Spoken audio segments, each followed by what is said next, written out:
በ200 ሺህ ብር ብቻ እንደዚህ ቤት ማቆም ትችላላችሁ ብዬ በሰራሁት ቪዲዮ በጣም ብዙ ልጆች ብዙ ጥያቄ ጠይቃችሁኛል።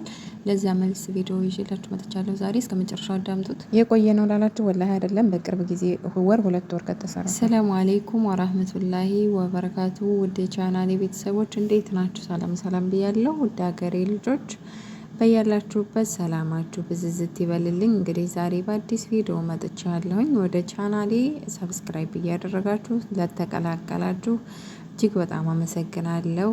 ነባሮቹም ላይክ እያደረጋችሁ ለምታበረታቱ፣ ኮመንት ለምጽፉ ወላሂ ከልቤ በጣም አመሰግናለሁ። በጣም ብዙ ልጆች በኮመንት በጣም ብዙ ጥያቄ ጠይቃችሁኝ ኮመንት ላይ ያው ብዙ ስለሆነ ለመመለስ ስላልቻልኩ ቪዲዮ ለምን አልሰራም ብዬ ነው።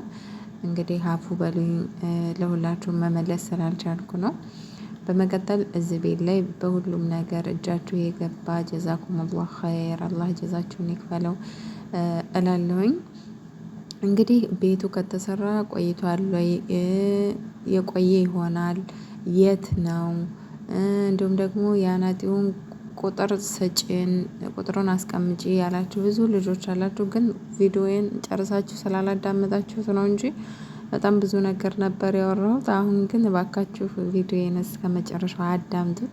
ላይክም እያደረጋችሁ ብዙ ሰው ጋር እንዲደርስ አድርጉልኝ ውዶቼ። እንግዲህ ቤቱ ከተሰራ ቆይቷል ይላላችሁት፣ አልቆየም። 2 ወር እንደዛ አካባቢ ቢሆነው ነው። በጠቅላላው ግን ከ2 ወር አይበልጠውም ማለት ነው። እና 200 ሺህ ብር ብቻ ነው እንደዚህ ቤቱን ያቆመው ብዬ ቪዲዮ ሰርቼላችሁ ነበረ። አይ ቆየ ይሆናል ላላችሁ ወላሂ ቆየ አይደለም፣ በቅርብ ጊዜ ነው ማለት ነው የተሰራ። ይሄን መለስኩኝ። የት ነው ላላችሁ ደግሞ መኮይ አካባቢ ጉር የምትባል ተረፍቶች የምታውቁ ከሆነ ጉር የምትባል ቀበሌ ላይ ነው። እንዲሁም ደግሞ አናጢው የት ነው ቤት ሰሪው ምናምን ላላችሁ መኮይ ነው። ቁጥሩን ለምትፈልጉ እዛ አካባቢ ቤት ማሰራት ለምትፈልጉ እህት ወንድሞቼ ምንም ችግር የለው ሰጣችኋለሁ። ግን ሩቅ ቦታ ለምሳሌ ኩምቦልቻ እንዲሁም ደግሞ ሌላ ቦረና ሄዶ ይሰራልኛል ወይ ምናምን ላላችሁ ያንን ጥያቄ ጠይቀዋለሁ። እንግዲህ ሲመልስልኝ ቪዲዮ እሰራላችኋለሁ። ቁጥሩንም ደግሞ በደንብ አስቀምጬ እሰራላችኋለሁ ማለት ነው። ግን ወላሂ አሁን ሪከርድ አድርጌ ጠይቀዋለሁ። እንደዚህ ቤት ማሰራት የሚፈልጉ ልጆች ቁጥርን እያሉኝ ስለሆነ ልስጣቸው ወይ ትሄዳለህ ወይ ብዬ ጠይቀዋለሁ።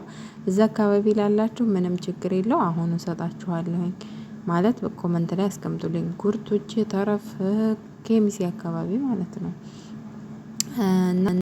እና ደግሞ ሌላው ምን ነበር፣ አንዲት እህቴ ደግሞ እንደዚህ ትንሽ ቤት ስሩልኝ ብያቸው 80 ቅጠል ቆርቆሮ ጀመሩብኝ። በጣም ጨንቆኛል ያለች ልጅ እንትን ብላኛለች። እና አይዞሽ እህቴ ያልቃል፣ የተጀመረ ነገር መቼም ቢሆን ማለቁ አይቀርም፣ ጠንክሪ ልሻለሁኝ። ሌላው እንግዲህ እንደዚች ትንሽ ቤት ለምሳሌ እናት ወይ አባታችሁ ወይ እህት ወንድሞቻችሁ ቤት ስሩልኝ እያሉ እንግዲህ በጣም ብዙ እህቶቼ እርግጠኛ ነኝ ቤተሰብ እንደዚህ ቤት ስሩልኝ ባይሏችሁ ራሱ መስራት የምትፈልጉ እህት ወንድሞቼ ስላላችሁ ለቤተሰብ በትንሿ ማለት ነው ቅልጥፍ ያለች እቺ እንግዲህ 45 ቅጠል ናት።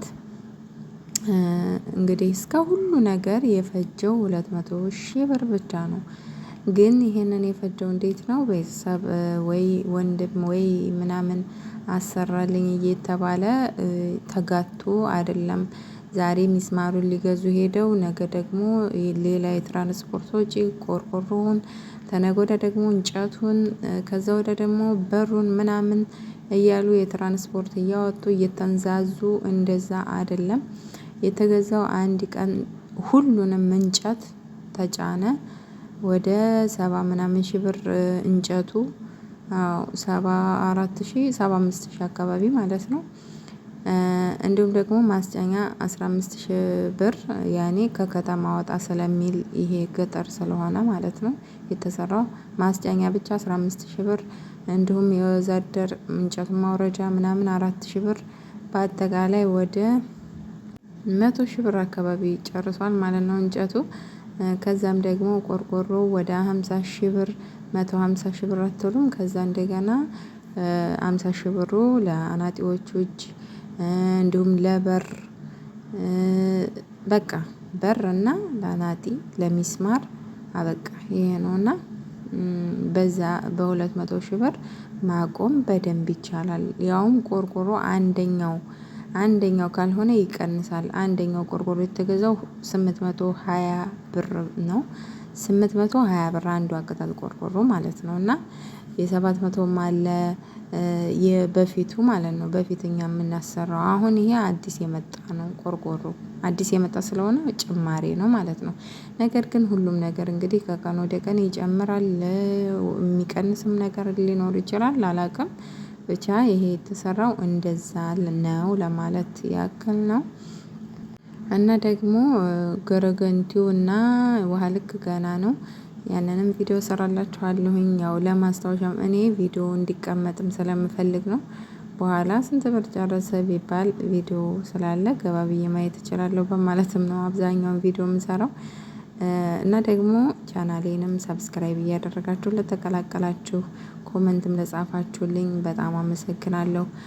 ቦረና ወይም ኮምቦልቻ ሄዶ ይሰራልኛል ወይ ያላችሁኝ ያው ጥያቄ ጠይቄዋለሁ እንደነገርኳችሁ መልሱን ሲመልስልኝ እነግራችኋለሁ። አብሽሩ እህቶች። ሌላው ደግሞ የረሳሁት ነገር በየአካባቢያችን እንግዲህ አናጢዎች አሉ፣ ቤት ሰሪዎች አሉ፣ ህጋዊ ማለት ነው። እኛ ስለማናውቅ በጣም ብዙ ጊዜ እኔ ማለት እዛ ሀገር ስለቆየሁኝ ቤት ስሰራ በጣም ብዙ ተሸውጃለሁ። እኔ እምላችሁ ወይ እህት ወይ ወንድም ወይ በቃ የራሳችሁን ቤተሰብ ከምታደግሙ አናጢው ጋር ተነጋግራችሁ በየሰፈሩ በየቀበሌው ህጋዊ የሆኑ አናጢዎች አሉ። እኛ ስለማናውቅ ነው ወላሂ ነው የምላችሁ። ህጋዊ የሆነ አናጢ አለ። ከዛ እዛ ህጋዊ የሆነ አናጢ ጋር ተነጋግራችሁ እህታችሁ ተከትላ እሱ ጋር የሚገዛዛውን ነገር በደረሰኝ እያየች አብረው በቃ በአንድ ቀን እንጨቱን ግዝት፣ በአንድ ቀን ቆርቆሮውን ግዝት፣ ቆርቆሮና ሚስማሩን አንድ ቀን በቃ 2 ቀን ብቻ እና ደግሞ 3 ቀን 4 ቀን ቤቱን ማቆሚያ በቃ በ10 ቀን ውስጥ ጭርስርስ የሚያደርጉ በጣም ብዙ አናጢዎች አሉ። በየቀበሌው ህጋዊ የሆኑ ማለት ነው። በጣም በሀቀኝነት የሚሰሩ አሉ። ግን እኛ ስለማናውቅ ተሸወድን በፊት። አሁን ላይ ግን እንደዛ እያደረጋችሁ ብታሰሩ እላለሁኝ በየቦታው ስላሉ ማለት ነው። ግዴታ ቤተሰብ አንድ ቀን ሚስማሩን ሊገዙ ይሄዳሉ። በሳምንቱ ደግሞ አልተመቸኝም ቆርቆሮውን ለመግዛት የዛኛው ሄዳለሁኝ ወይ ጤፍ አጨዳ ነኝ ወይ ውቂያ ነኝ ወይ እንትን ነኝ ወይ አረም ነኝ ወይ እንትን ቁፋሮ ነኝ እያሉ አያንዛዙባችሁም ወላሂ። በቃ ያ ስራው ስለሆነ አናጢው ራሱ ጥንቅቅ አድርጎ ያቆምላችኋል፣ ይሰራላችኋል። ስለዚህ እንደዛ እያደረጋችሁ አሰሩ እህቶቼ እላለሁኝ። በተረፈ ይሄ ልጁም ደግሞ እንግዲህ ሰው ይዞ ነው የሚሰራው። በጣም ጎበዝ ሰው ነው የእውነት በቃ በጣም ጎበዝ ስለሆነ ስለተማመንኩበት ነው እዚህ የሚያመጣሁት ሚዲያ ላይ። እና በእኛ አካባቢ ያላችሁ ልጆች አብሽሩ። ቁጥሩን እሰጣችኋለሁ፣ ይሰራላችኋል በአማና አብሽሩ እላለሁኝ። በተረፈ ቤተሰባችሁ አካል አብሮት ስለሚሆን ምንም እንትን የሚል ነገር አይኖረውም ማለት ነው። እና ወንዶቼ እንግዲህ ይህን ለማለት ያክል ነው። በተረፈ እስካሁን አብራችሁ ስለነበራችሁ እጅግ በጣም አመሰግናለሁኝ። በያላችሁበት ሰላማችሁ ይብዛልኝ። እንግዲህ የመዳም ቅመሞችዬ አብሽሩ፣ ጠንክሩ። ረመዳን እየመጣ ነው። የረመዳንን ስራ አላህ ይተጋገዘን። መቀነታችንን ታጠቅ ብለን እንግዲህ እንሰራለን። አማራጭ የለንም። አላህ ያበርታን እላለሁኝ።